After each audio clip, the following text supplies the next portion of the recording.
Welcome to The Last Calm Word. Let's get into today's story. When Cindy and I first met, things were different.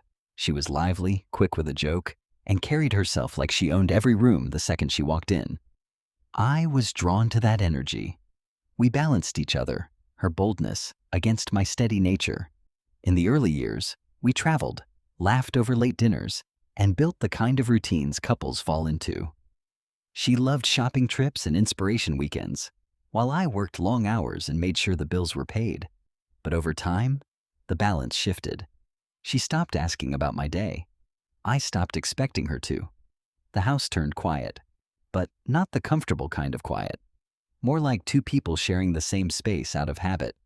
I kept working, kept paying, while she floated through life like everything was owed to her. Looking back, I realized how slowly it had all shifted. We used to argue about little things, movies, restaurants, weekend plans. At least arguments meant engagement. Lately, silence had replaced them. Meals passed with her scrolling on her phone and me staring at the wall, wondering exactly when we had stopped being us.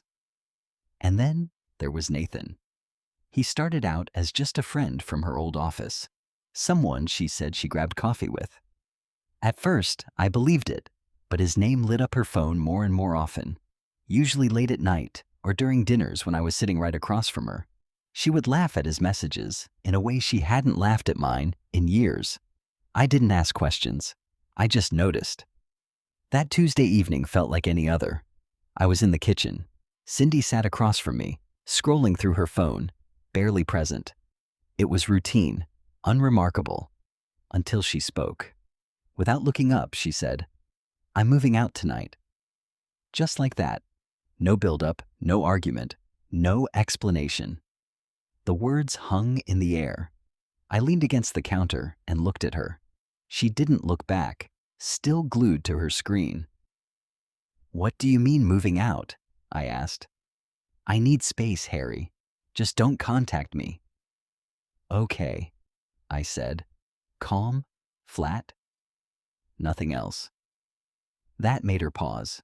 Her eyes flicked up at me, expecting a scene, maybe shouting, maybe begging. Instead, all she got was a single word. She frowned. "That's it? Just okay? You said you're moving out." "What do you want me to do?" I replied. "Lock the doors? Tie you to a chair?" Her face tightened. Annoyance, not guilt, not sadness. "I'll come back later for the rest of my stuff," she said. That's when I noticed the duffel bag sitting by the kitchen island, half zipped and waiting. This wasn't a spur-of-the-moment outburst. She had been planning it. "Fine," I said. No questions, no resistance. She stood, slung the bag over her shoulder, grabbed her purse and the car keys, and headed for the door. The latch clicked shut behind her. Silence filled the house. She wanted out. That was her decision. Now it was my turn to make mine. When the door closed behind her, I didn't chase after it. I didn't text, didn't ask where she was going. She had made herself perfectly clear. I carried my laptop to the table. If she wanted out, then out meant all the way. First step, her cards. Cindy loved her Amex.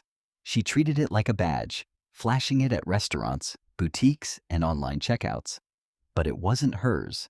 It was a supplementary card on my account. I logged in, found her profile, and with a click, canceled it. Account holder no longer authorized. Gone. Her Visa, same thing, removed. Then I looked at the scheduled transfers.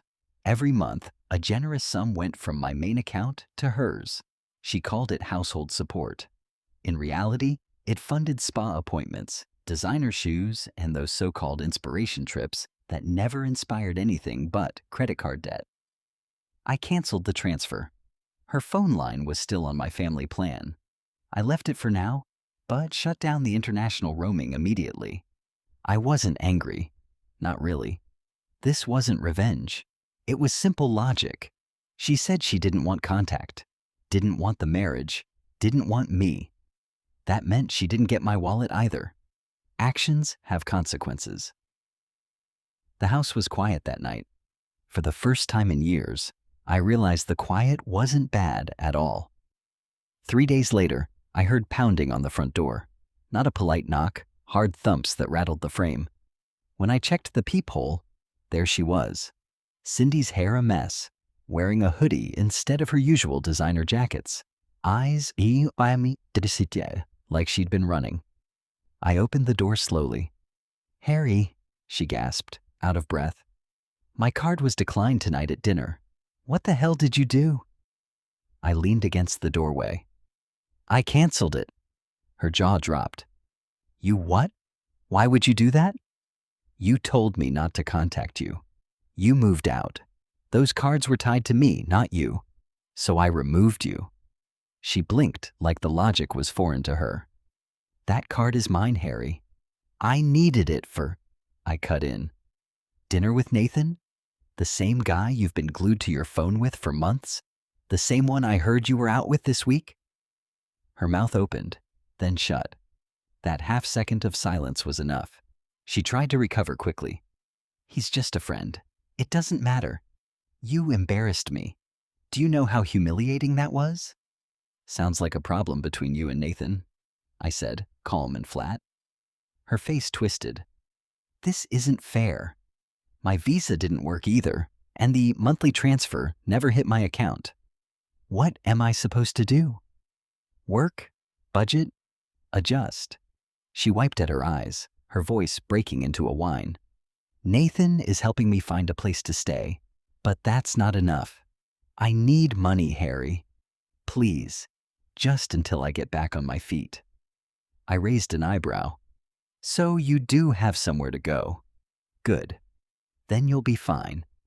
Her lip trembled, then her voice rose. "You'll regret this. We're married. You can't just cut me off like that. I'll get a lawyer." I stepped back, hand on the door. "Do what you have to do." And I closed it. I exhaled slowly. Round one was over. The door slamming that night wasn't the end. It was just the start. By Monday, my receptionist told me Cindy had called the office 3 times demanding to speak to me. Each time, she told her I was in a meeting. Cindy's tone, she said, went from urgent to outright shrill. I never called back. Next came the texts from mutual friends. "Harry, Cindy is upset. Can't you just talk to her?" Or, "She says you cut her off completely. Is that true?" I kept my replies short and polite.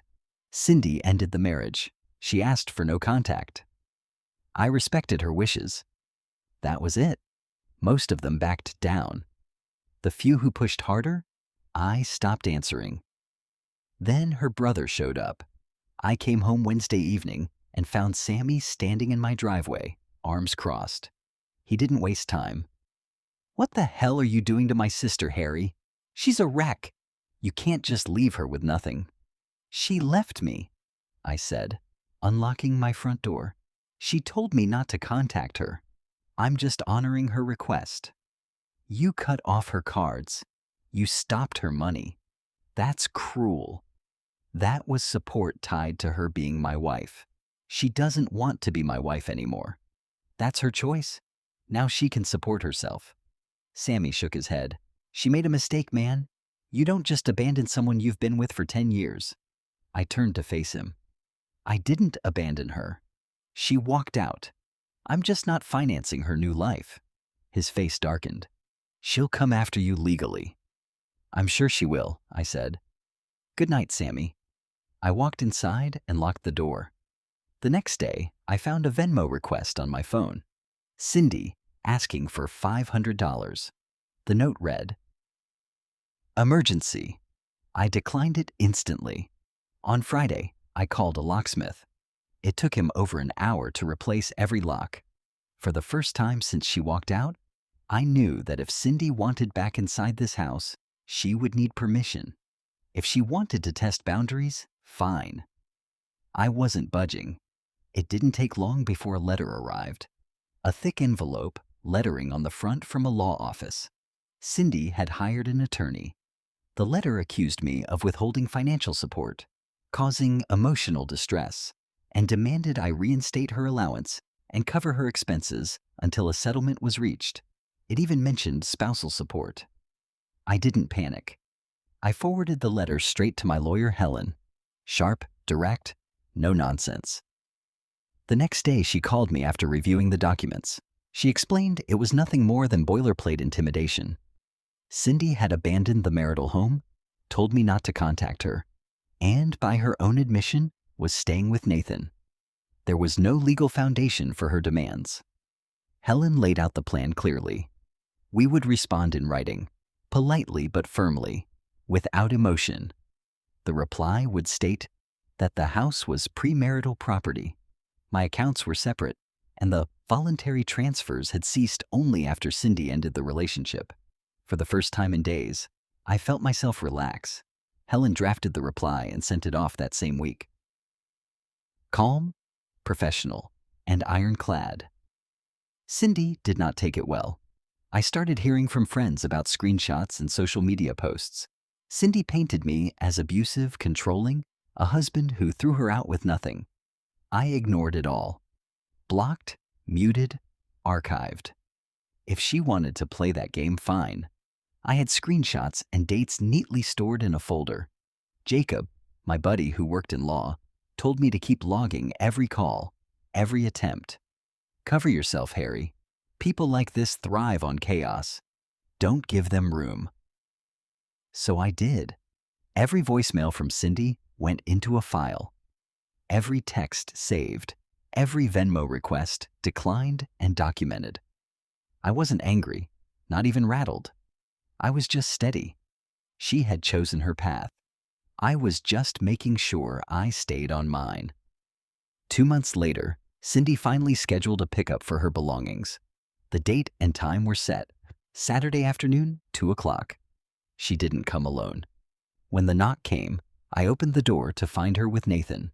Cindy looked tense, makeup layered on thick, but her eyes were red around the edges. Nathan stayed quiet, avoiding eye contact. Afternoon, I said. Behind me stood Jacob, and Helen had sent a paralegal to observe. I wasn't playing games. Cindy pushed past me. Boxes and suitcases came out fast. Shoes, clothes, makeup bags, half-used beauty products. It looked like she was packing an entire department store. Every few minutes, she'd stop, holding something up. This is mine. I would shake my head. Gift from my parents. Bought with my account. The paralegal noted it all down. Disputed items went into a separate box. Nathan grew more agitated. You're being petty, Harry. Just let her take what she wants. No, I said firmly. She takes what's hers. Nothing more. By the time they crammed the last of it into Nathan's hatchback, the car sagged under the weight. Cindy's face was flushed, somewhere between fury and exhaustion. Nathan muttered curses under his breath, glaring at me the whole time. I stood at the doorway, watching. As the car pulled out of the driveway, I felt it. Not triumph, not joy, just a calm finality. The version of Cindy who strutted around with my cards and my money was gone. What drove off in that cramped car was a woman hauling her baggage, literally and figuratively, into someone else's life. And for the first time since the night she walked out, I actually felt free. Months passed. The dust settled in ways Cindy never expected. Word got around that Nathan wasn't sticking around. He had been the safety net she thought she had, but he had no interest in funding her lifestyle. By the 3rd month, he was gone, and Cindy was back to square one. She took a full-time job at a department store's cosmetics counter. Respectable work, but a far cry from her inspiration trips and boutique shopping. Now she was sharing a small apartment with 2 other women across town. Meanwhile, I made moves of my own. I sold the old house. Too many memories, too much space for one man. I bought a smaller place closer to work. It felt good walking into a home that was just mine. Clean walls, no clutter, no ghosts of arguments echoing through the rooms. The divorce moved quickly. No kids. The house was premarital. Accounts separate. Helen handled it with precision. Cindy's lawyer pushed for spousal support. But with her leaving voluntarily, living with Nathan, and her own earning potential, there wasn't much ground to stand on. Maybe she'd get a token amount for a short period. Maybe nothing at all. Either way, it wouldn't matter. Some days I felt a twinge, not regret for what I'd done, but for the years wasted, for who I thought she was. Those moments passed quickly, because here's the truth. She wanted freedom, and I gave it to her. She wanted independence, and I delivered. No half measures, no safety net. She made her decision. I simply made mine. The best revenge wasn't screaming or dragging her through the mud. It was what I had right then. Peace. My own space, my own life back.